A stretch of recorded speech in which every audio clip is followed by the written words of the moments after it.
Après avoir créé votre tableau, vous vous êtes rendu compte qu'il y manquait différentes données. Ne vous inquiétez pas, nous allons voir ici comment insérer de nouvelles colonnes ou de nouvelles lignes à l'intérieur même d'un tableau.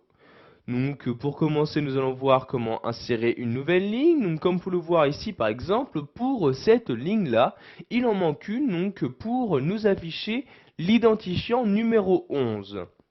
Donc je vais donc ici tout d'abord sélectionner la ligne se trouvant en dessous. Donc je fais un clic droit sur cette ligne-là et je clique ici tout simplement sur insertion comme ceci.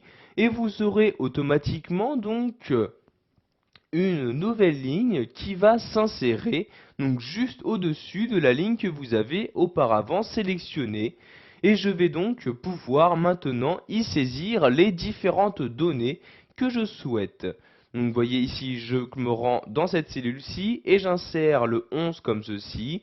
Ensuite, je clique dans cette cellule-ci et donc j'insère ici donc la donnée en rapport, donc ici le nom où je vais mettre Pavard comme ceci. Ensuite, je peux également renseigner la date de naissance, le total des achats, etc. Donc je vais m'arrêter ici pour l'instant. Maintenant, nous allons voir comment insérer une nouvelle colonne. Donc sachez qu'il s'agit exactement de la même manipulation. Vous devez tout d'abord sélectionner donc la colonne qui se trouvera après cette nouvelle colonne. Donc je vais prendre ici celle-ci pour insérer une colonne où je vais mettre ici les prénoms.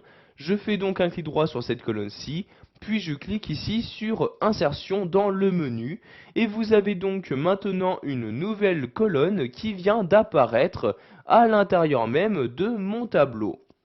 Je vais donc maintenant pouvoir remplir les différentes cellules se trouvant à l'intérieur. Donc ici à la place de colonne 1, je vais mettre prénom comme ceci, j'appuie sur la touche entrée et je vais ici insérer donc les différents prénoms donc des différentes personnes ayant effectué des achats. Pour finir, nous allons voir qu'il est possible d'insérer plusieurs lignes ou colonnes très rapidement. Donc par exemple, si je souhaite ici insérer 3 colonnes avant celle-ci, je vais maintenant donc sélectionner les 3 colonnes. Vous voyez ici, je fais une sélection des 3 colonnes comme ceci. Je fais ensuite un clic droit ici donc sur ma sélection et je clique ici sur insertion.